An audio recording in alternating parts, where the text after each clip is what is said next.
गुरुदेव भगवान की जय। प्यारे कृष्ण कन्हैया लाल की जय। श्रीमद् भगवद गीता यथारूप गीतोपनिषद अध्याय 5 चल रहा है। कर्मयोग कृष्ण भावना भावित कर्म। श्लोक 15 हो गए थे कल और आज 16वें श्लोक से। ज्ञानेन तु तद्ज्ञानं येषां नाशितमात्मनः नाशितम् आत्मनः। ज्ञानेन तु तद्ज्ञानं येषां नाशितमात्मनः तेषामादित्यवत् ज्ञानं प्रकाशयति तत्परम। किंतु जब कोई उस ज्ञान से प्रबुद्ध होता है जिससे अविद्या का विनाश होता है तो उसके ज्ञान से सब कुछ उसी तरह प्रकट हो जाता है जैसे दिन में सूर्य से सारी वस्तुएं प्रकाशित हो जाती हैं। तात्पर्य, जो लोग कृष्ण को भूल गए हैं वे निश्चित रूप से मोहग्रस्त होते हैं, किंतु जो कृष्ण भावना भावित हैं वे नहीं होते। भगवद गीता में कहा गया है, सर्वं ज्ञान प्लवेन ज्ञानाग्निः सर्वकर्माणि तथा न ही ज्ञानेन सदृशम। ज्ञान सदैव ही सम्माननीय है और वह ज्ञान क्या है? श्री कृष्ण के प्रति आत्मसमर्पण करने पर ही पूर्ण ज्ञान प्राप्त होता है। जैसा कि गीता में ही कहा गया है, बहूनां जन्मनामन्ते ज्ञानवान माम प्रपद्यते। अनेकानेक जन्म बीत जाने पर ही पूर्ण ज्ञान प्राप्त करके मनुष्य कृष्ण की शरण में जाता है। जब उसे कृष्ण भावनामृत प्राप्त होता है तो उसे सब कुछ प्रकट होने लगता है। जिस प्रकार सूर्योदय होने पर सारी वस्तुएं दिखने लगती हैं, जीव नाना प्रकार से मोहग्रस्त होता है। उदाहरणार्थ, जब वह अपने को ईश्वर मानने लगता है तो वह अविद्या के पाश में जा गिरता है। यदि जीव ईश्वर है तो वह अविद्या से कैसे मोहग्रस्त हो सकता है? क्या ईश्वर अविद्या से मोहग्रस्त होता है? यदि ऐसा हो सकता है तो फिर अविद्या या शैतान ईश्वर से बड़ा है। वास्तविक ज्ञान उसी से प्राप्त हो सकता है जो पूर्णतः कृष्ण भावना भावित है। अतः ऐसे ही प्रामाणिक गुरु की खोज करनी होती है और उसी से सीखना होता है कि कृष्ण भावनामृत क्या है, क्योंकि कृष्ण भावनामृत से सारी अविद्या उसी प्रकार दूर हो जाती है जिस प्रकार सूर्य से अंधकार दूर होता है। भले ही किसी व्यक्ति को इसका पूरा ज्ञान हो कि वह शरीर नहीं अपितु इससे परे है, तो भी हो सकता है कि वह आत्मा तथा परमात्मा में अंतर न कर पाए। किंतु यदि वह पूर्ण प्रामाणिक कृष्ण भावना भावित गुरु की शरण ग्रहण करता है तो वह सब कुछ जान सकता है। ईश्वर के प्रतिनिधि से भेंट होने पर ही ईश्वर तथा ईश्वर के साथ अपने संबंध को सही जान सकता है। ईश्वर का प्रतिनिधि कभी भी अपने आप को ईश्वर नहीं कहता, यद्यपि उसका सम्मान ईश्वर की ही भांति किया जाता है क्योंकि उसे ईश्वर का ज्ञान होता है। मनुष्य को ईश्वर और जीव के अंतर को समझना होता है। अतएव भगवान कृष्ण ने 2 अध्याय में यह कहा है कि प्रत्येक जीव व्यष्टि है और भगवान भी व्यष्टि हैं। ये सब भूतकाल में व्यष्टि थे, संप्रति भी व्यष्टि है और भविष्य में मुक्त होने पर भी व्यष्टि बने रहेंगे। रात्रि के समय अंधकार में हमें प्रत्येक वस्तु एक सी दिखती है, किंतु दिन में सूर्य के उदय होने पर सारी वस्तुएं अपने अपने वास्तविक स्वरूप में दिखती हैं। आध्यात्मिक जीवन में व्यष्टि की पहचान ही वास्तविक ज्ञान है।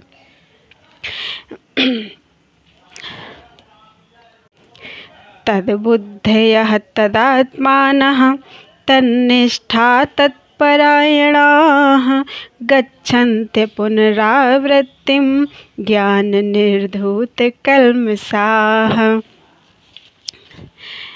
जब मनुष्य की बुद्धि, मन, श्रद्धा तथा शरण सब कुछ भगवान में स्थिर हो जाते हैं तभी वह पूर्ण ज्ञान द्वारा समस्त कल्मश से शुद्ध होता है और मुक्ति के पथ पर अग्रसर होता है। तात्पर्य, परम दिव्य सत्य भगवान कृष्ण ही हैं। सारी गीता इसी घोषणा पर केंद्रित है कि कृष्ण श्री भगवान हैं। यही समस्त वेदों का भी अभिमत है। पर तत्व का अर्थ परम सत्य है जो भगवान को ब्रह्म, परमात्मा तथा भगवान के रूप में जानने वालों द्वारा समझा जाता है। भगवान ही इस परतत्व की पराकाष्ठा हैं, उनसे बढ़कर कुछ नहीं है। भगवान कहते हैं मत्तः परतरम नान्यत किंचिदस्ति धनंजय। कृष्ण निराकार ब्रह्म का भी अनुमोदन करते हैं, जैसे ब्रह्मणो ही प्रतिष्ठा अहम। अतः सभी प्रकार से कृष्ण परम सत्य अर्थात परतत्व हैं, जिनके मन, बुद्धि, श्रद्धा तथा शरण कृष्ण में है, अर्थात जो पूर्णतया कृष्ण भावना भावित है, उनके सारे कलमश धुल जाते हैं और उन्हें ब्रह्म संबंधी प्रत्येक वस्तु का पूर्ण ज्ञान रहता है। कृष्ण भावना भावित व्यक्ति है भली भांति समझ सकता है कि कृष्ण में द्वैत है, अर्थात एक साथ एकता और भिन्नता, और ऐसे दिव्य ज्ञान से युक्त होकर वह मुक्ति पथ पर सुस्थिर प्रगति कर सकता है। विद्या विनय संपन्ने ब्राह्मणे गविहस्तिनि सुनिचैव स्वपाके च पंडिताः समदर्शिनः। विनम्र साधु पुरुष अपने वास्तविक ज्ञान के कारण एक विद्वान तथा विनीत ब्राह्मण गाय, हाथी, कुत्ता तथा चांडाल को समान दृष्टि से अर्थात समभाव से देखते हैं।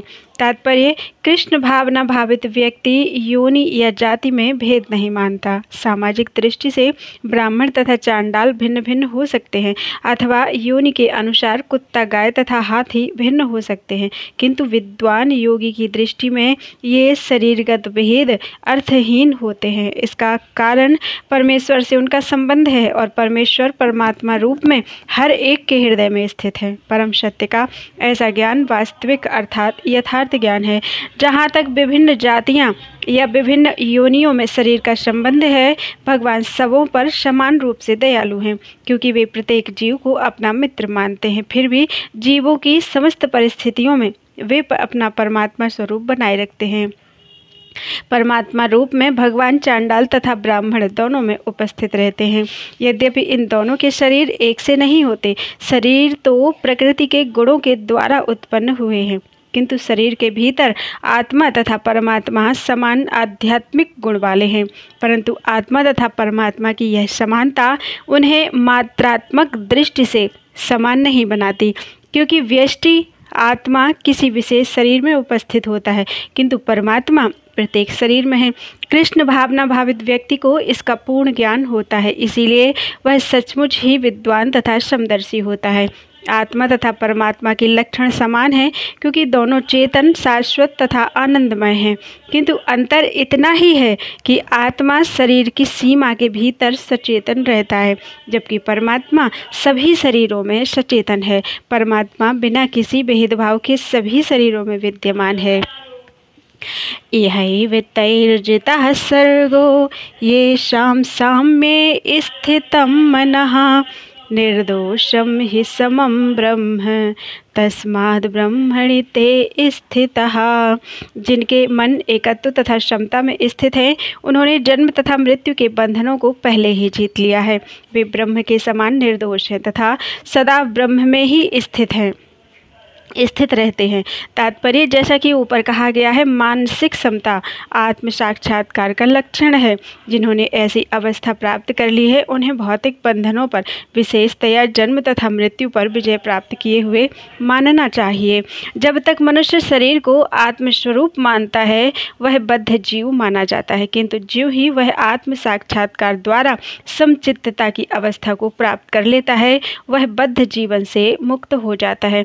दूसरे शब्दों में उसे इस भौतिक जगत में जन्म लेना नहीं पड़ता, अपितु अपनी मृत्यु के बाद वह आध्यात्मिक लोक को जाता है। भगवान निर्दोष हैं, क्योंकि वे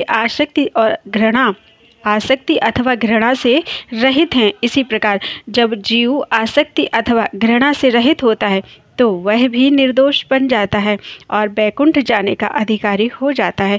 ऐसे व्यक्तियों को पहले से ही मुक्त मानना चाहिए। उनके लक्षण आगे बतलाए गए हैं। न प्रहस्येत प्रियं प्राप्य नोदुजेत प्राप्य चाप्रियं स्थिरबुद्धिर्सम्मूढ़ो ब्रह्मविद ब्रह्मणि स्थितः। जो ना तो प्रिय वस्तु को पाकर हर्षित होता है और ना अप्रिय को पाकर विचलित होता है, जो स्थिर बुद्धि है, जो मोह रहित है और भगवत विद्या को जानने वाला है, वह पहले से ही ब्रह्म में स्थित रहता है। तात्पर्य यहाँ पर स्वरूप सिद्ध व्यक्ति के लक्षण दिए गए हैं। पहला लक्षण यह है कि उसमें शरीर और आत्म तत्व के तादात्म्य का भ्रम नहीं रहता। वह यह भली भांति जानता है कि मैं शरीर नहीं हूँ, अपितु भगवान का एक अंश हूँ। अतः कुछ प्राप्त होने पर ना तो उसे प्रसन्नता होती है और ना शरीर की कुछ हानि होने पर उसे शोक होता है। मन की यह स्थिरता स्थिर बुद्धि या आत्मबुद्धि कहलाती है। अतः वह ना तो इस स्थूल शरीर को आत्मा मानने की भूल करके मोहग्रस्त होता है और ना शरीर को स्थायी मानकर आत्मा के अस्तित्व को ठुकराता है।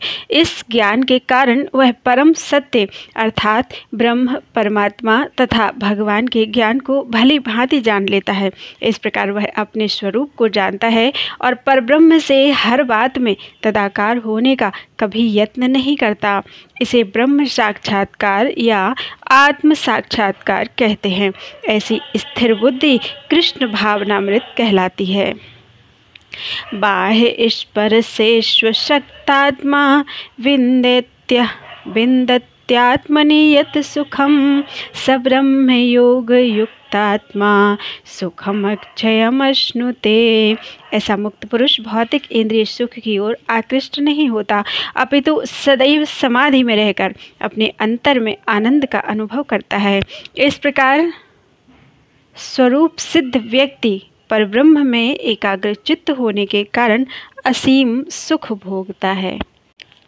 तात्पर्य कृष्ण भावनामृत के महान भक्त श्री यमुनाचार्य ने कहा है, यद्वधिमं चेतः कृष्ण पादारविंदे नव नव रस धामन्युद्यतं रन्तुमासीत् तदवधिवत नारी संगमेश्वर्यमाने भवति मुख विकारः सुष्ठुनिष्ठीवनं च। जब से मैं कृष्ण की दिव्य प्रेमा भक्ति में लगकर उनमें नित्य नवीन आनंद का अनुभव करने लगा हूँ, तब से जब भी काम सुख के बारे में सोचता हूँ तो इस विचार पर ही थूकता हूँ और मेरे होठ अरुचि से सिमट जाते हैं। ब्रह्मयोगी अथवा कृष्ण भावना भावित व्यक्ति भगवान की प्रेमा भक्ति में इतना अधिक लीन रहता है कि इंद्रिय सुख में उसकी तनिक भी रुचि नहीं रह जाती। भौतिकता की दृष्टि में काम सुख ही सर्वोपरि आनंद है, सारा संसार उसी के वशीभूत है और भौतिकतावादी लोग तो इस प्रोत्साहन के बिना कोई कार्य ही नहीं कर सकते। किंतु कृष्ण भावनामृत में लीन व्यक्ति काम सुख के बिना ही उत्साहपूर्वक अपना कार्य करता रहता है। यही आत्म साक्षात्कार की कसौटी है। आत्म साक्षात्कार तथा काम सुख कभी साथ साथ नहीं चलते। कृष्ण भावना भावित व्यक्ति जीवन मुक्त होने के कारण किसी प्रकार के इंद्रिय सुख द्वारा आकर्षित नहीं होता। ये ही संस्पर्श जा भोगा दुखयो नये एव ते आद्यन्तवन्तः कौन्तेय न तेषु रमते बुधा। बुद्धिमान मनुष्य दुख के कारणों में भाग नहीं लेता जो कि भौतिक इंद्रियों के संसर्ग से उत्पन्न होते हैं। हे कुंती पुत्र, ऐसे भोगों का आदि तथा अंत होता है, अतः चतुर व्यक्ति उनमें आनंद नहीं लेता। तात्पर्य भौतिक इंद्रिय सुख उन इंद्रियों के स्पर्श से उद्भूत है जो नाशवान है, क्योंकि शरीर स्वयं नाशवान है। मुक्तात्मा किसी नाशवान वस्तु में रुचि नहीं रखता। दिव्य आनंद के सुखों से भली भांति अवगत वह भला मिथ्या सुख के लिए क्यों सहमत होगा। पद्म पुराण में कहा गया है, रमन्ते योगिनो अनन्ते सत्य नित्यानंदे चिदात्मने इति राम पदे नासौ परम ब्रह्माभिधीयते। योगी जन परम सत्य में रमण करते हुए अनंत दिव्य सुख प्राप्त करते हैं, इसीलिए परम सत्य को भी राम कहा जाता है।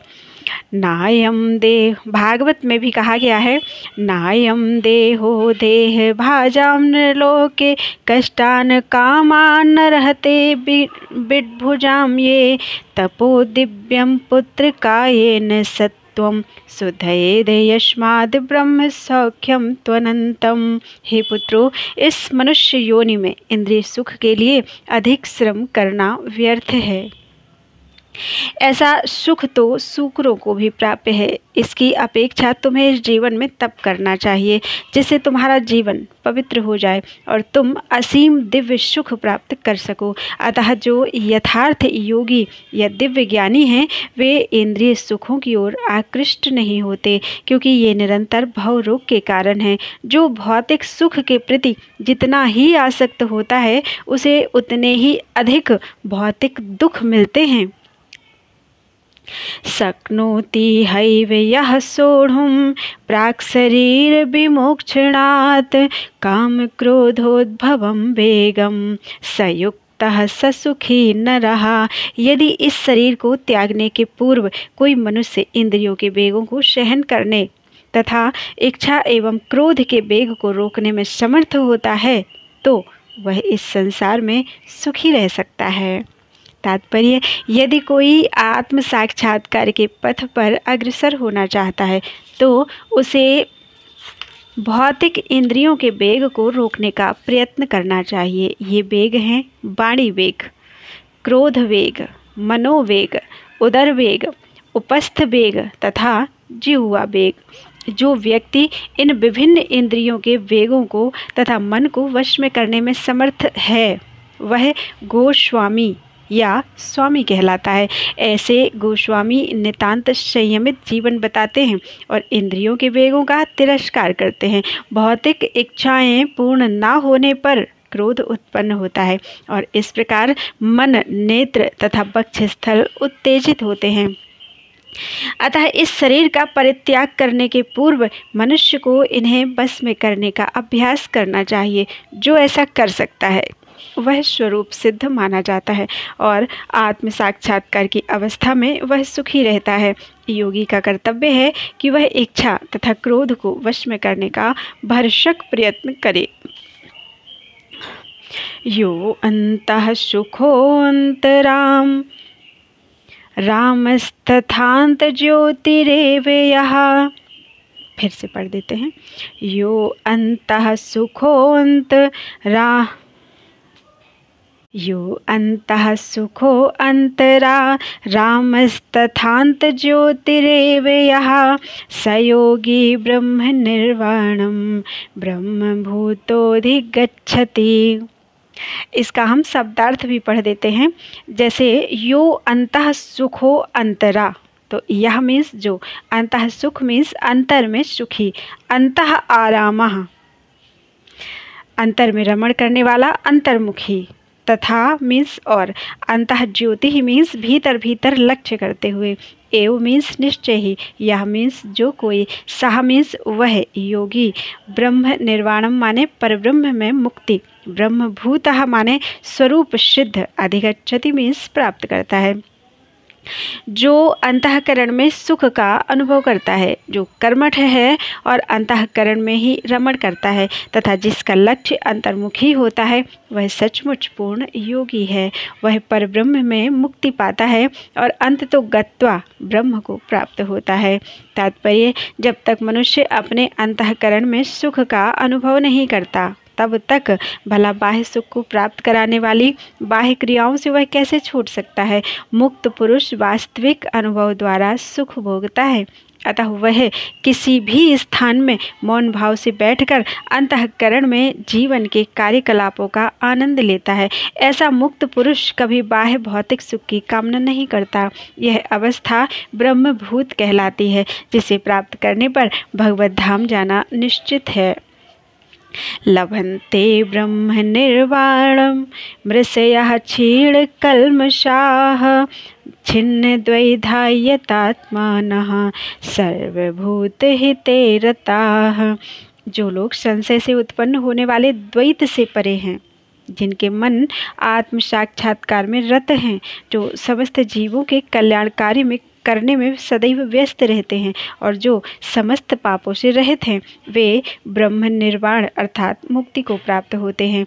तात्पर्य, केवल वही व्यक्ति सभी जीवों के कल्याणकारी में रत कहा जाएगा जो पूर्णतः कृष्ण भावना भावित है।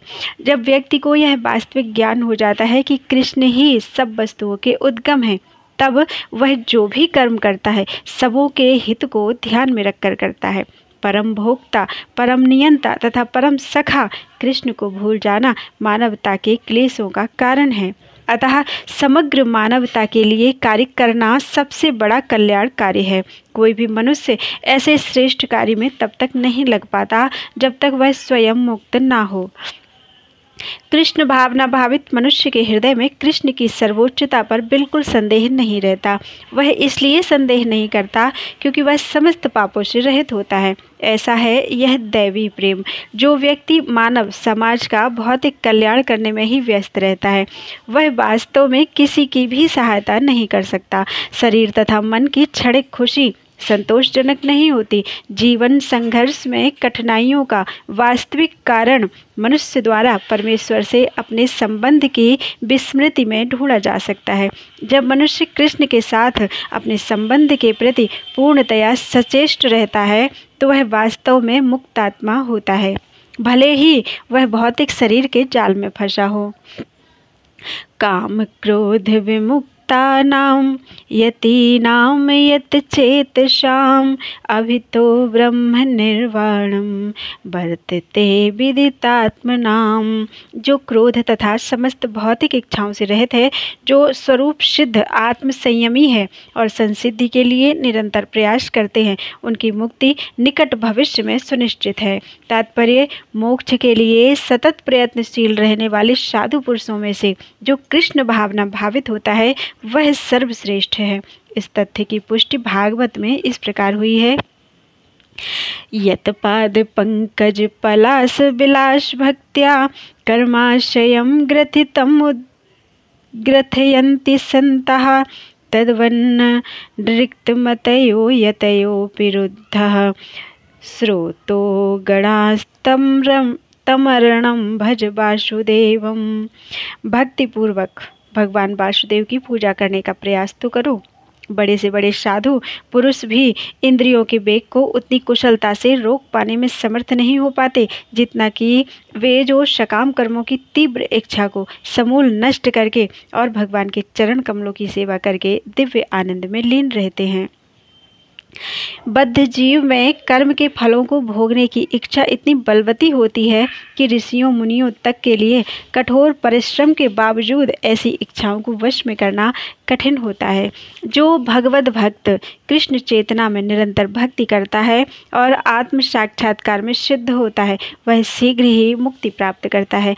आत्म साक्षात्कार का पूर्ण ज्ञान होने से वह निरंतर समाधिस्थ रहता है। ऐसा ही एक उदाहरण दिया जा रहा है। दर्शन ध्यान संस्पर्शे मत्स्य कूर्म विहंगमाः स्वान्यपत्यानि पुष्णन्ते तथा हमपि पद्मज। मछली, कछुआ तथा पक्षी केवल दृष्टि, चिंतन तथा स्पर्श से अपनी संतानों को पालते हैं। हे पद्मज, मैं भी उसी तरह करता हूँ। मछली अपने बच्चों को केवल देखकर बड़ा करती है, कछुआ केवल चिंतन द्वारा अपने बच्चों को पालता है। कछुआ अपने अंडे स्थल में देता है और स्वयं जल में रहने के कारण निरंतर अंडों का चिंतन करता रहता है।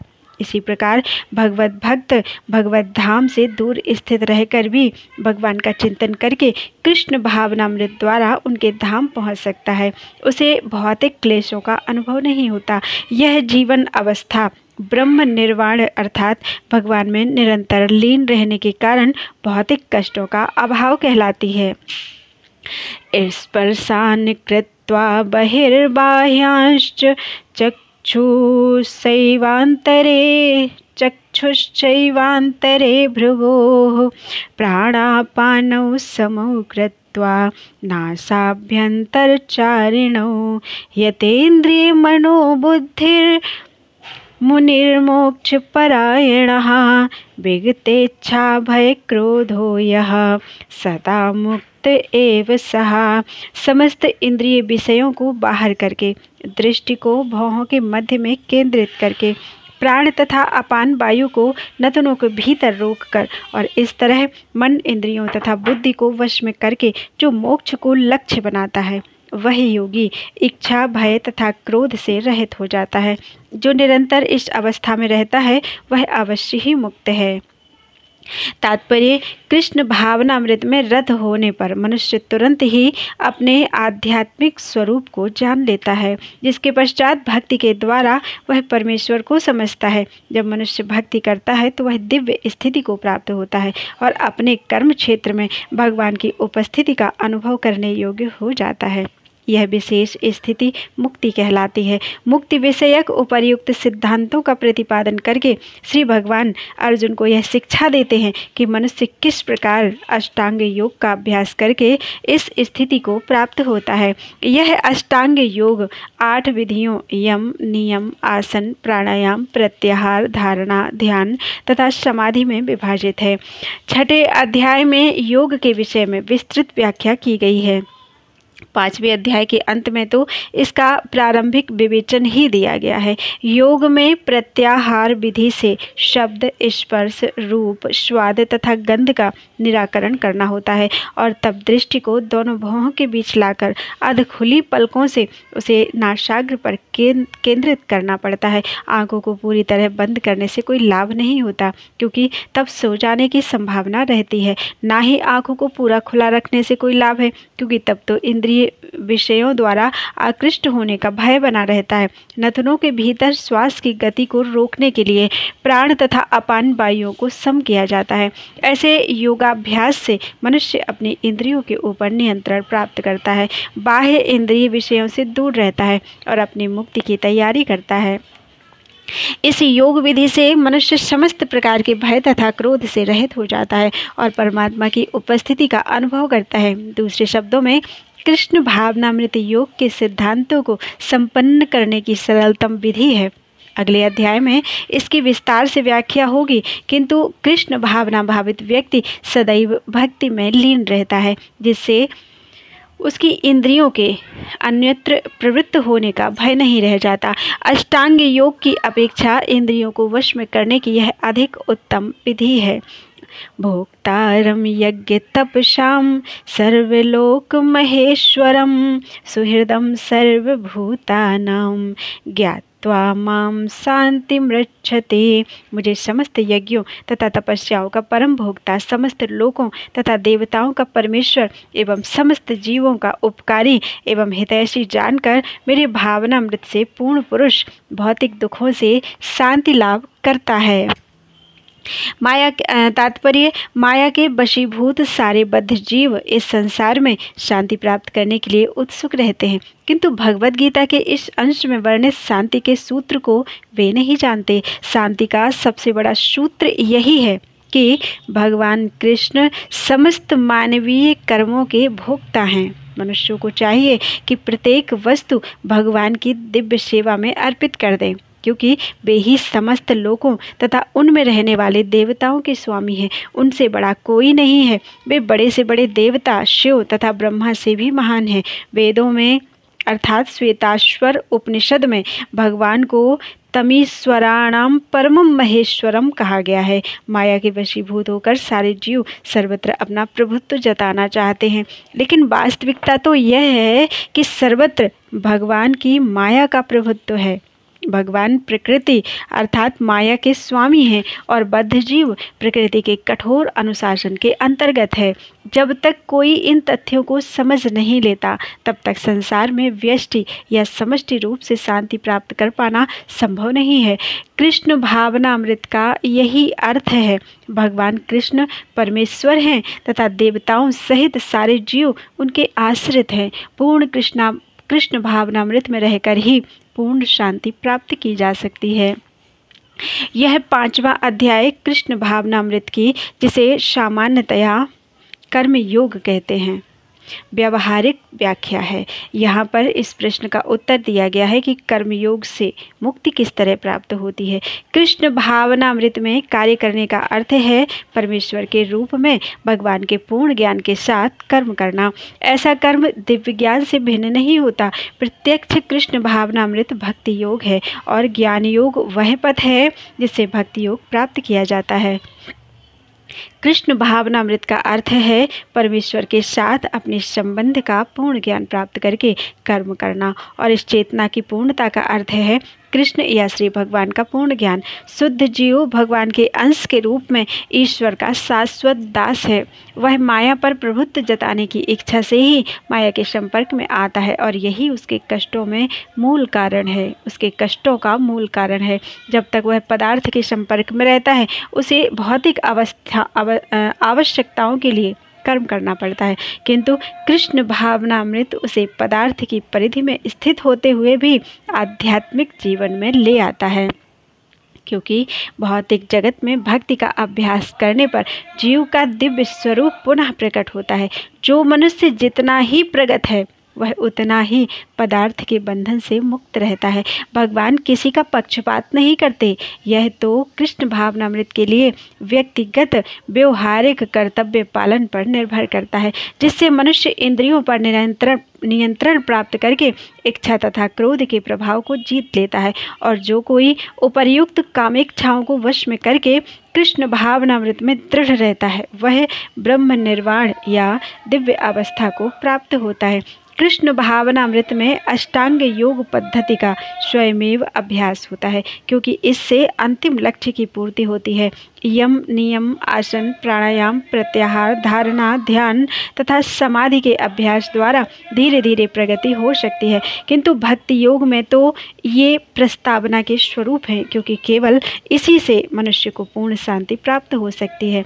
यही जीवन की परम सिद्धि है।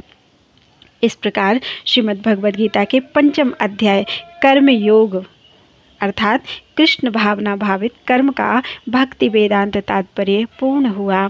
अध्याय 5 पूरा हुआ। इसमें 29 श्लोक थे। बोलो वृंदावन बिहारी लाल की जय।